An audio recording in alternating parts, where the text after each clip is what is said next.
And we thank Brother Dick for allowing the Lord to use him to edify us and to encourage us in our Christian walk. We're going to hear now from Brother Bob Gray from Kittery, Maine. Comes down from the nor'easter, right? And Brother Bob was an elder, a witness for 20 years, and I can't wait to hear what the Lord has done in his life. Brother Bob Gray.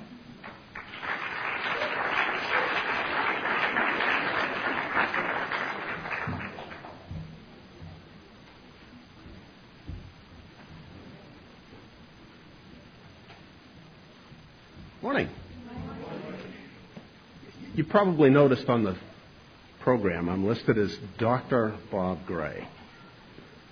Poor Joan fell victim to a popular myth that I'm a doctor. This came about because of my screen name online.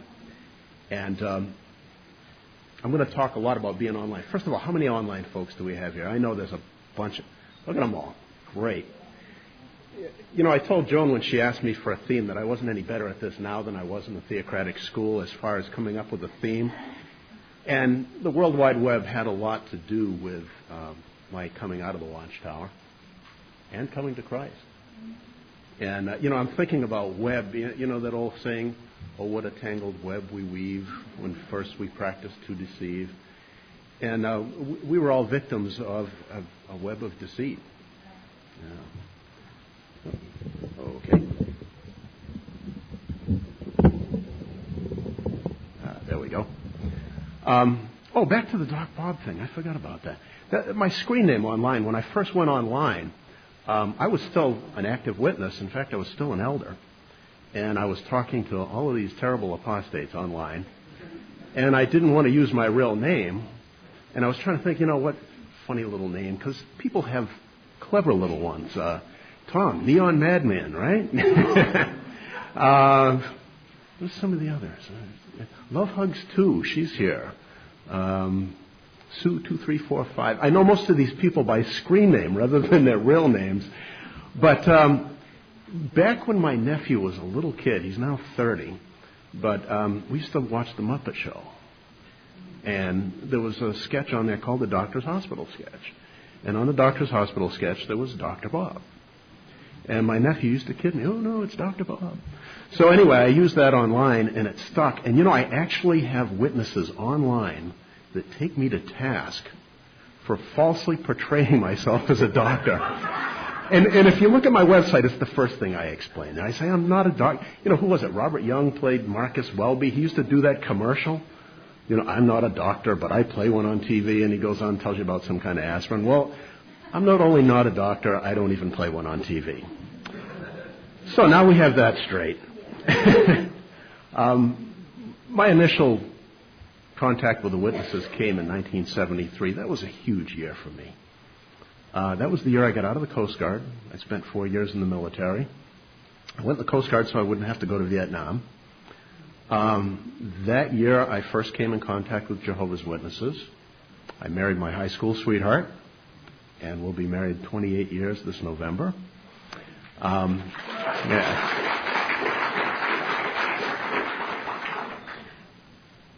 The first contact I had with the witnesses was a guy that worked with me. We were linemen for a local cable TV company. And I would hear him talking to people about the Bible. And I wonder, what is this guy up to? And he seemed to be studiously avoiding me for some reason.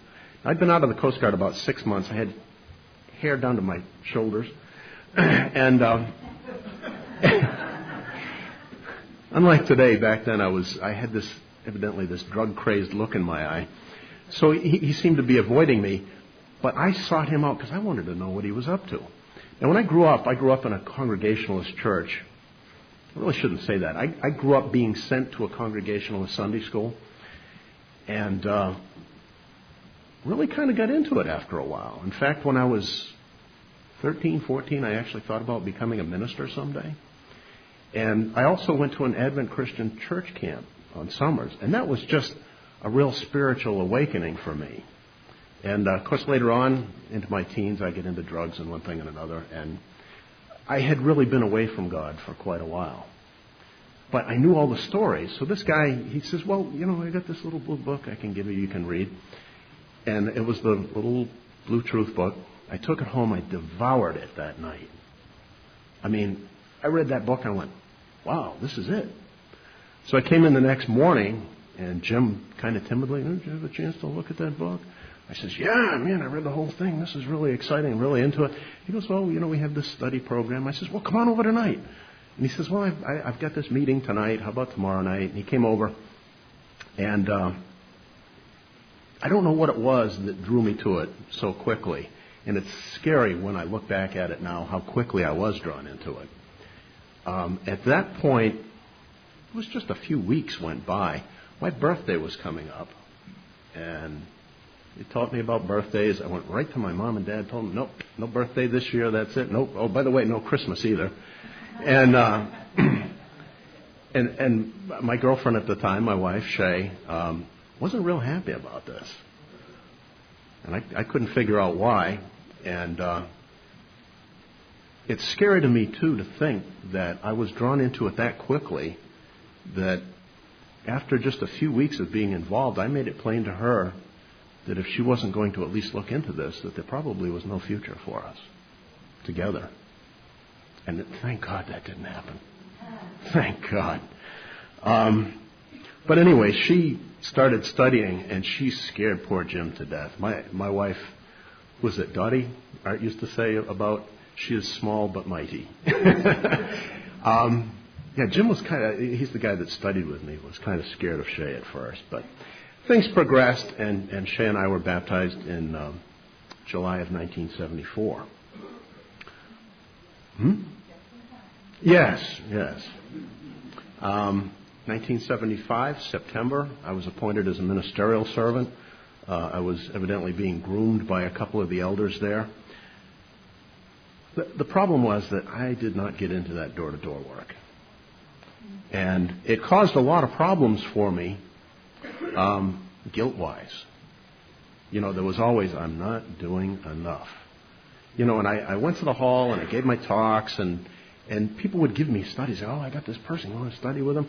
And I enjoyed that part of it. And I really did believe it was the truth, and I enjoyed my time as a witness.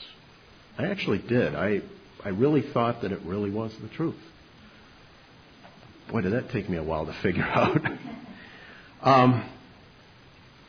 At one point, I don't know when, it came to me that I had to either really buckle down and pioneer or just forget the whole thing.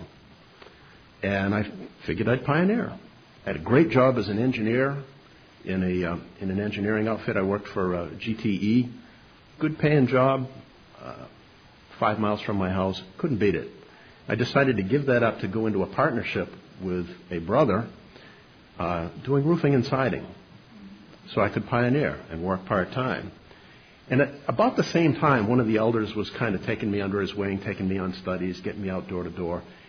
And then I got into it. I says, this door-to-door thing isn't too bad. This is kind of fun. There's a lot of interesting, strange, curious people out there. And so I decided I was going to auxiliary pioneer. I did that for a while.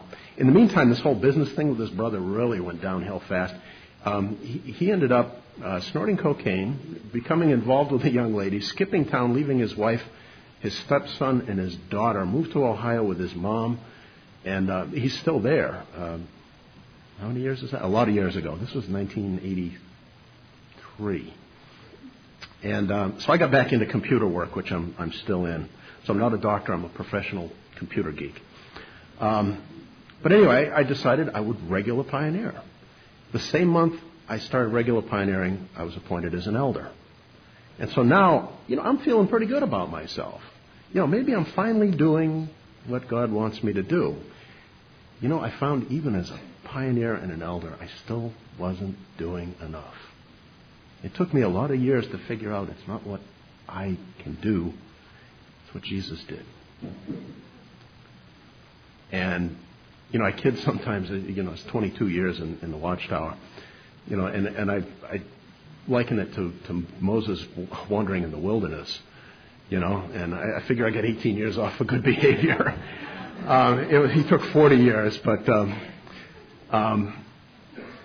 toward the end of, let me see, I pioneered for the 5 years, stopped that in 1990, and I found people treated me a whole lot differently, even though I was still an elder and still going out in service and doing my talks and all the stuff that elders do, that because I'd stopped pioneering, people treated me a little differently.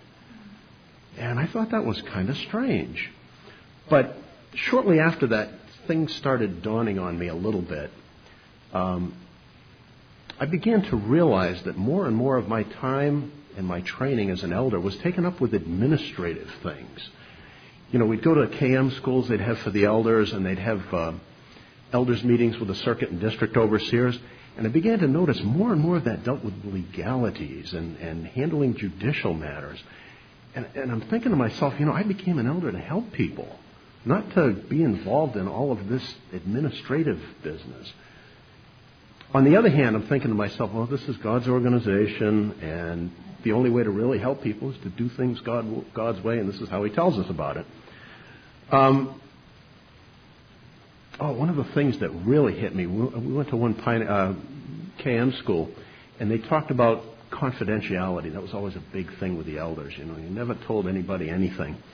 And I asked my wife. I never told her anything, but she was great. I'd come home from like a judicial committee meeting, and I'd never tell her that's what it was, but I'd walk through the door, and she says, now, I know you can't confirm or deny this, but this is the way I see this. And 90% of the time, she was just dead on. I'm like, wow, why don't we have one? No. The other thing that dawned on me is that we weren't raising up spiritual people. We were raising up good organizational people that could look at the watchtower and figure out what they were supposed to do, but they couldn't look at God's Word and make good life decisions. I also realized that they were keeping us too busy to really do real research. Somebody online put together this great thing. I should have brought it with me. But he worked out the whole program of study in a year for Jehovah's Witnesses.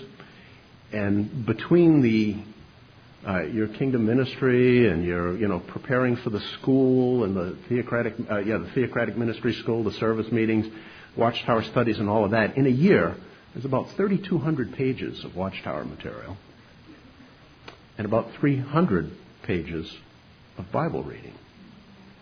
So, a 10-to-1 ratio. Why do you need to take 10 times as much to explain what God's Word says so well than what He uses to say it in the first place?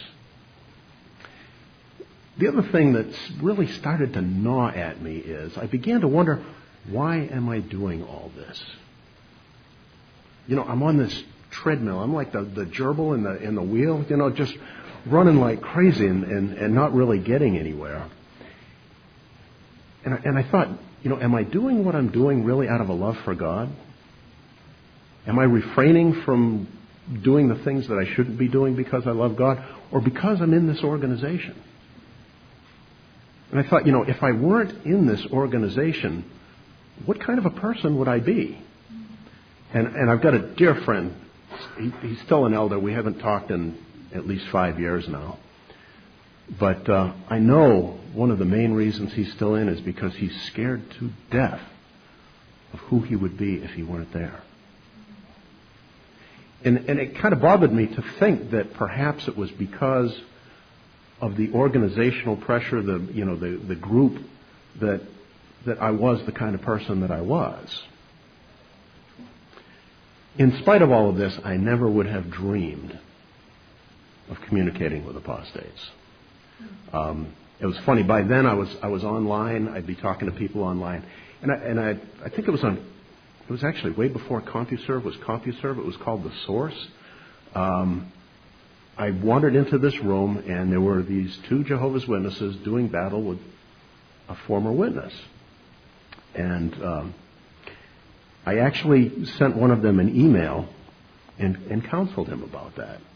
and said, if you went to the door and somebody gave you that kind of reaction, would you stand there and keep talking to him, or would you leave? And the guy says, well, yeah, brother, you're right, and he stopped talking with this guy.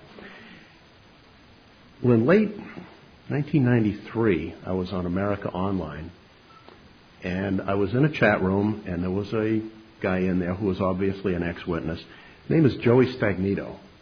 And I haven't talked to Joey in a while, but he made some statement about something, and I jumped right in. I don't know whatever possessed me to do it.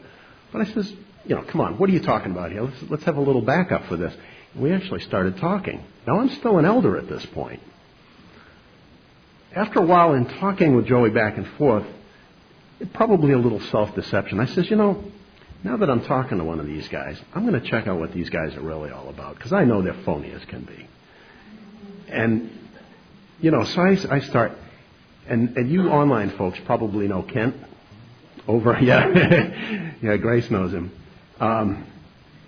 Kent is not a Christian, but a dogged researcher like so many other ex-witnesses that I know. He's got a website that last I knew had 30 megabytes of information on it. And if you want to find something else, go to Kent's site. Well, him and another guy named Norm Hovland and Jan Haugland, they're over there in Scandinavia, and talk about being in your face. Wow, these guys just brutal. And so I get in contact with them and said, going back to the Watchtower, these guys really are the way that the Watchtowers told me. But I continued talking with this guy, Joey, and then I found out that he lives just an hour down the road from me in Massachusetts.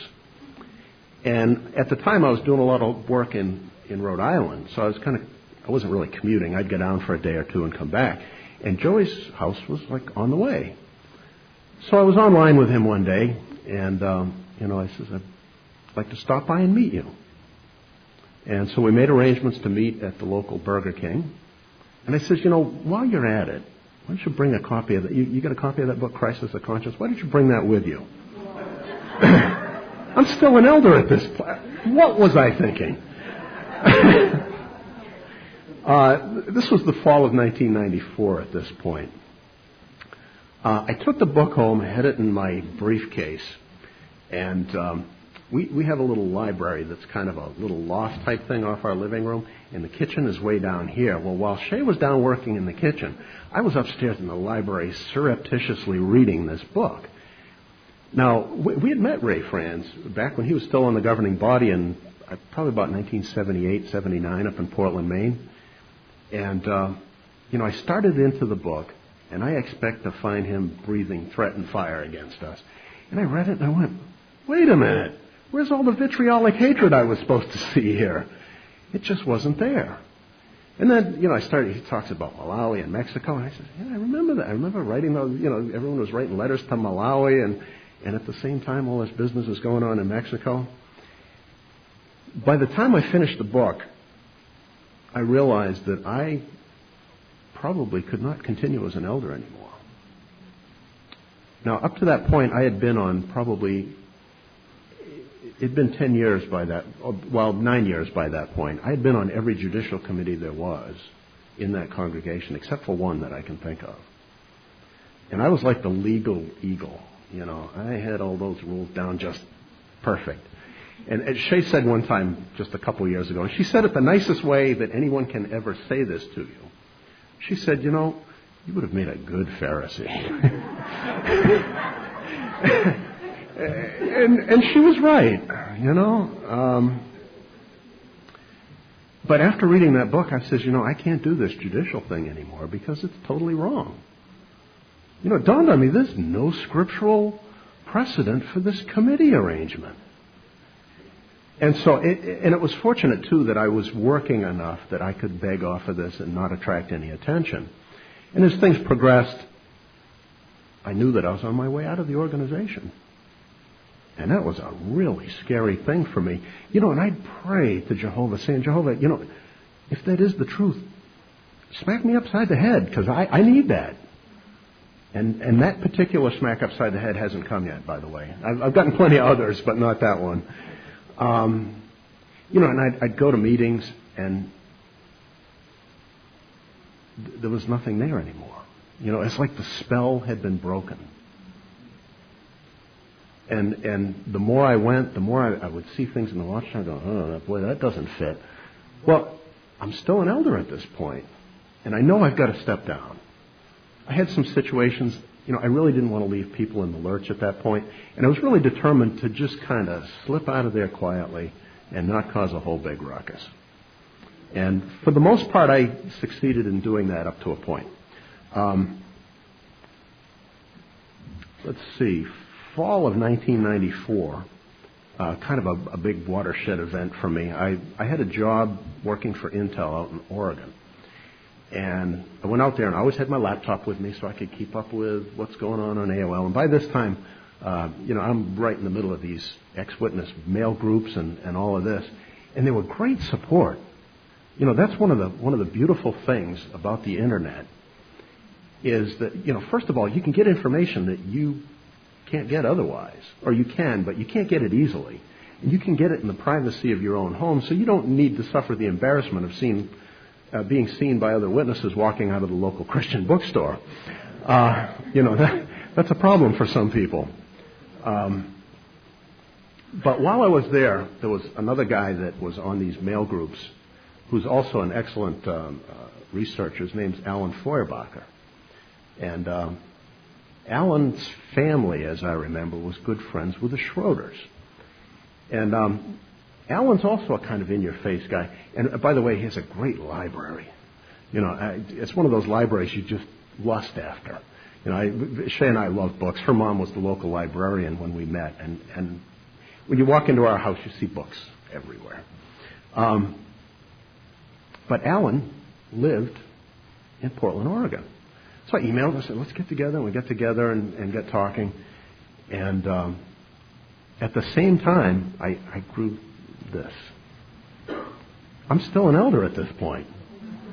Now, our congregation was fairly liberal on that type of thing. And I'm thinking to myself, I got a perfect out here because a couple of years before, we had a guy who came into the congregation who had a beard.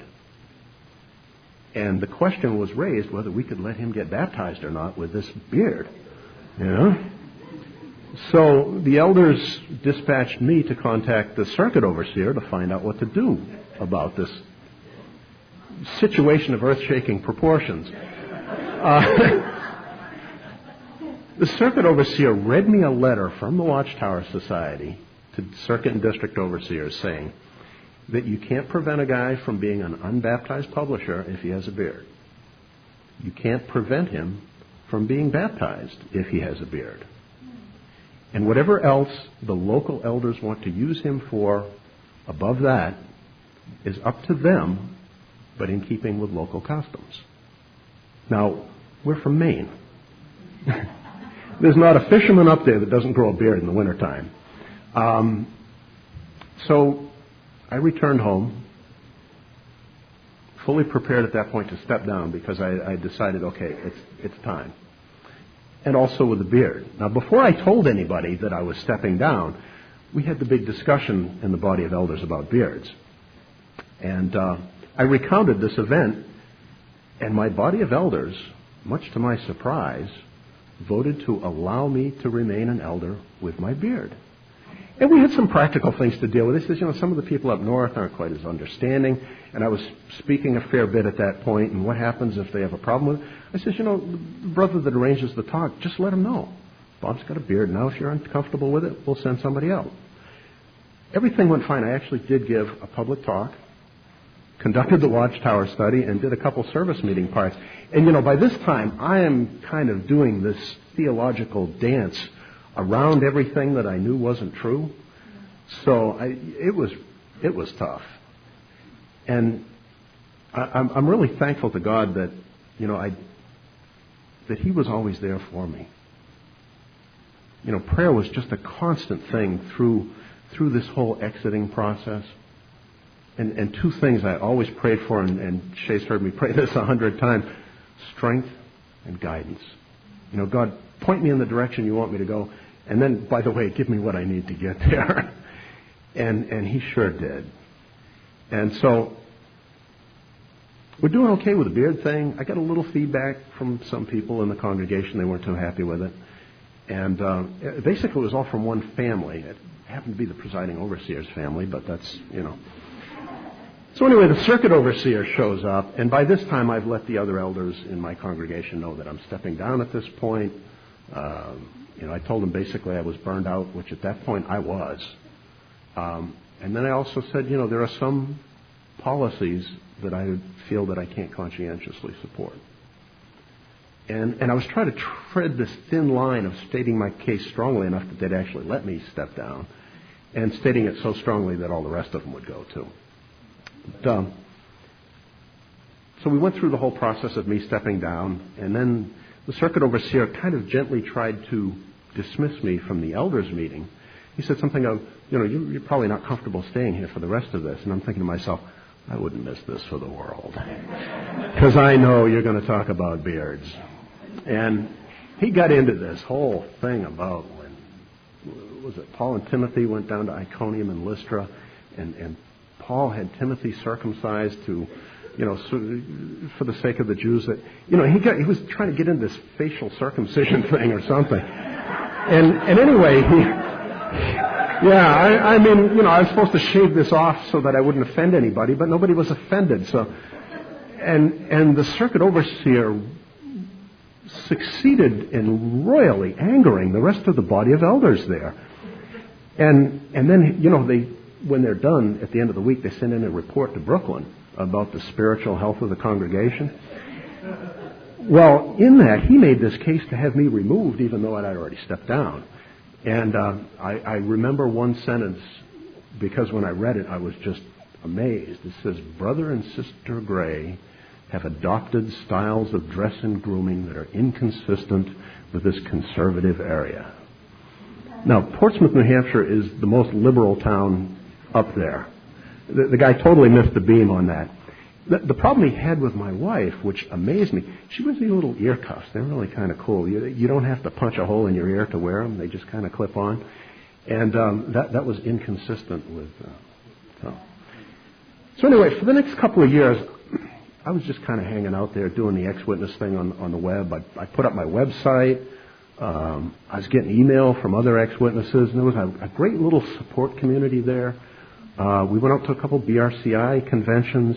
I got to meet all kinds of people there, and really enjoyed it. And I kind of felt religiously I was kind of where I needed to be. I felt I was still a Christian. I believed in Jesus Christ. I'm praying to Jehovah incessantly for help to get through this whole thing. And somebody told me about this convention. And some of them were very positive about it, and some of them were less than positive. Some people had a problem with the whole born-again thing. This born-again convention up there.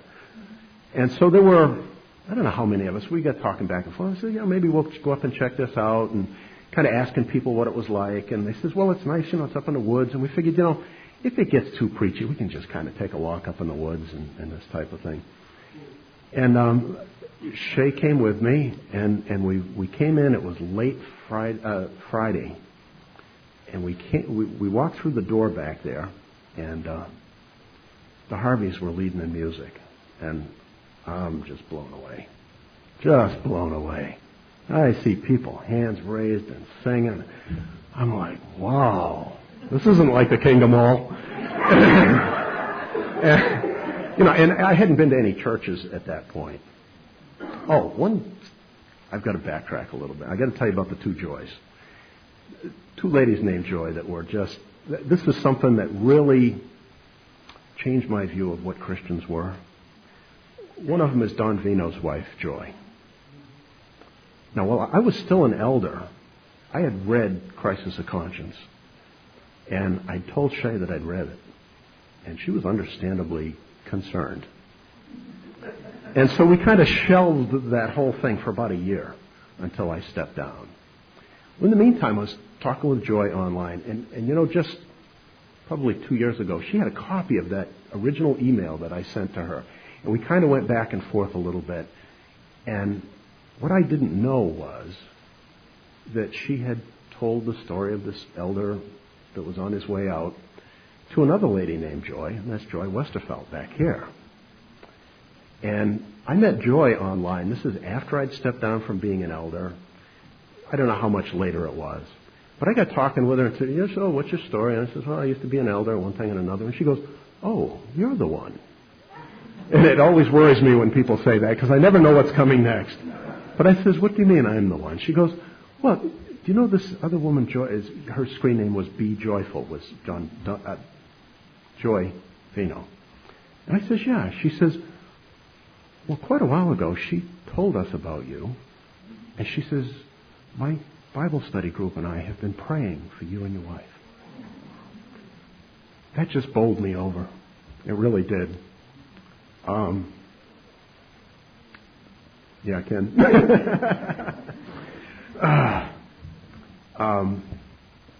And, you know, the more I talked with Christians online, my whole viewpoint changed. And I'd been talking, you know, people were talking about praying for Christ to come into your heart. And, you know, I had a certain view of that back then. But I came here and Dan Hall gave a talk here on the mystery of Christ in us. And I didn't really, you know, and previous to that for, I'm going to say 3 months, I had actually started praying that prayer and saying, Lord Jesus, come into my, and I couldn't finish it. And I didn't know why. A couple nights later, I'd be laying there in bed praying, and I'd start again, and I couldn't finish it. And then I get to the point where I'd be mad at myself and apologize. I'd say, sorry, Lord, no, this isn't the time. You know, so we came here, flash forward again. We came here and joining with this group in song, that whole weekend, I didn't sing very much. You know, I was like Ken, I was just a mess. And I still am. I come here. Well, it's a song we were singing last night, just, Lord, I lift your name on high. Wow. That one still gets me even when we sing it in church. But anyway, so we came here, and Eric was preaching Saturday night. And I told Eric earlier, some people warned me about him, you know. He says, he's pretty strong, and you being a kind of a newly out witness, you know, just so you know. So, you know, he started in, and I'm like, wow, this is pretty cool. And had the altar call, and I was that close. You know, but it was just like, Lord, no, not time yet.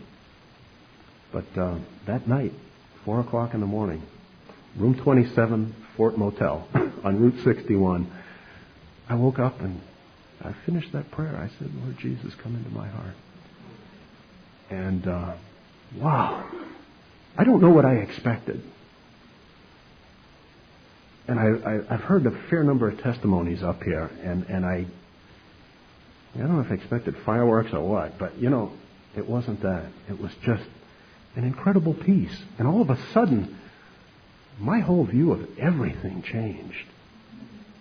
You know, even my wife, you know, we've been together, it's 35 years since we started going together in December, and I just love her to death.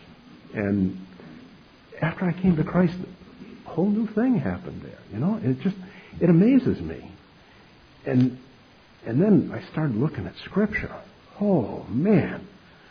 Romans chapter 8. You know, how many times did you read that? You know, people say, oh, how do the anointed know that they're anointed?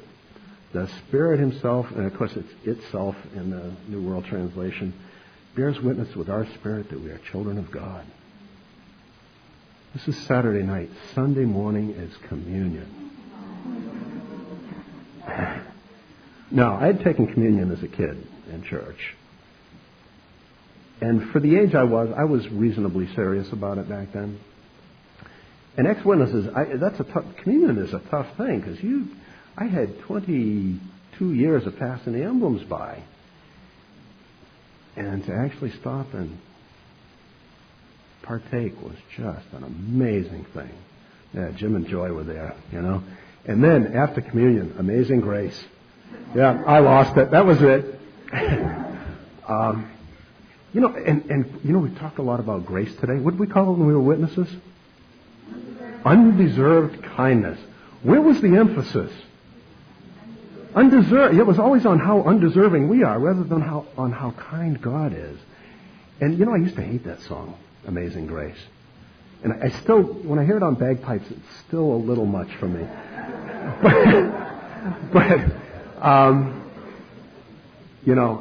Singing it here, I was a mess too, Ken, so don't feel bad. Let's see, at that point, I didn't tell anybody about this for 2 weeks. I told my wife, and then I told all my online friends, and, I still hadn't been to a church. And I was still real kind of queasy about that whole church thing. And another woman that I know, Donna Elliott, she's not here this year, but she used to go to a church just up the road from me. And she says, when you get ready for it, it's a good place to go. She sent me some tapes. Jim and Joy had us up for the weekend and asked me to give my testimony at the church up there, and I did. And the next week, I went to this church, and Stan Rockefeller was the pastor there. And she said, you really like him, he's a great guy. So I got there, and I see him walking around, introducing himself to everybody, and he comes up to me, "Hi, I'm Stan Rockefeller." He's really outgoing. And I says, "Hi, I'm Bob Graham, Donna Elliott's friend." He grabbed me big hug. "Bob, I knew you'd be here." He says, "We've been praying for you for months now." And I was just like, oh, man. And talk about a supportive church. I just can't say enough good about it. There are a couple people in the church who used to study with Jehovah's Witnesses. Stan didn't waste any time putting me right to work, by the way. He asked me, he says, "When you're ready, you can give your testimony. We'd love to hear it." And shortly after that, we did an adult Sunday school class on the cults. And that was a lot of fun. And the thing that really struck me was that so many people in the church really wanted to know how to witness to Jehovah's Witnesses when they came to their door. And I thought, this is great. And now every time witnesses call in anybody in the church, they have to come and tell me about it. And I was going, who was it? What do you look like? And all of this. A couple witnesses actually called on the pastor, and he mentioned my name, and they says, "Oh, yeah, he left just so he could celebrate holidays again." Yeah. Well, anyway, I'm running out of time here. Went through the whole question, do I get baptized again or not? I figured I should. They had baptism in the river out where we live at a public beach and boat launching ramp. So I'm like, well, this should be interesting. It's a conservative Baptist church to do the white robes, the whole bit. We're standing down there. Now, witnesses locally don't know what's going on with me at this point. And it had really been on my heart for quite a while to write a letter to them all and let them know kind of where I was. And I had been working on this letter, and I just agonized over this thing. Anyway, I'm standing there. I don't have the white robe on yet. It's kind of over my arm. And I look, and who's coming down the path right at me? The presiding overseer of my old Jehovah's Witness congregation. Now, Russell isn't known for being the most observant person. There's 50 of us standing down there. He walks right by me, goes about 100 yards up the beach, and commences to fish. And he's standing up there fishing while I'm getting baptized.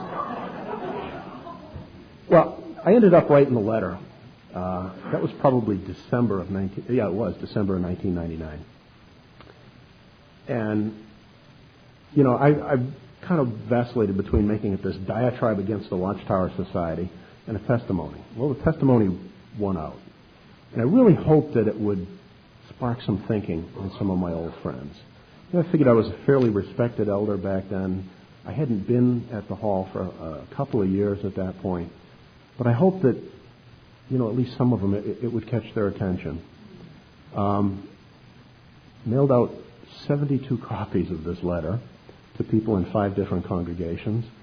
We mailed it from 2 different post offices so everyone would get it the same day so they couldn't call and warn. 2 days later, the elders called. Interesting conversation. This is an elder that I had known for 25 years by now. And he goes, I've been praying, what am I going to say about this? And he says, well, Bob, I got your letter. And I don't know where it come from. As positively as I could, I said, oh, good, what'd you think of it? that kind of threw him for a loop. He says, well, I was really hurt by it. And I says, well, what is it that hurt you about it? And he kind of mumbled one thing and another. And we kind of went on. And I knew that there was another elder on the line, because they would never call me just one of them. So I says, who else is on the line? The other guy come in. Of course, I knew. They wanted to meet with me to face charges of apostasy. I told them I would think about it. A couple days later, I sent them a 6-page legal letter that has been all over the Internet. Several other people have used it. I haven't heard word one from them since December 1999. One real quick thing I wanted to show you. Legal age. Ministry. One of the things I'm glad that Witnesses did was they instilled in me the idea of personal ministry. And I have kind of my online ministry that I talk to other witnesses. It's Baptist church I'm in. A lot of people ride motorcycles. I love motorcycles. I got my leather vest. Christian Motorcyclists Association. Great group. We got all the pins and stuff on the front. One of the things that they really stress, Christian Motorcyclists Association, we meet some pretty bad characters. But we're active at all the big bike rallies. We have AA meetings at these. There's no shortage of alcoholics among bikers. Maybe you've heard that. And some really rough-looking characters. But it's amazing. We got one guy, his name is Caveman. And, Caveman, you look at him and you would not Christian would not be the first thing that came to your mind. Long, flowing white hair, big beard down to here, and he just loves the Lord. And, I was at a bike rally not too long ago. This big, burly biker guy comes up and says, hey, Caveman? I'm like, yeah, I know Caveman. Well, he gave me a Bible a while ago. He says, and I read it every day. I'm like, how cool is this? One of the big things that we stress at CMA is meeting people where they are. As witnesses, we met people physically where they were, but we expected them psychologically, emotionally, as far as dress and grooming and every other way to come to us. We expected them to shape up pretty quickly. And, I just thank God that, through the web and every other means possible, that God met me where I was. And this convention, is just such a special time. Every time I come here, I think of that first time I was here and coming to Christ. So, and for all you folks online, thanks for your support, and continue supporting one another. Thanks.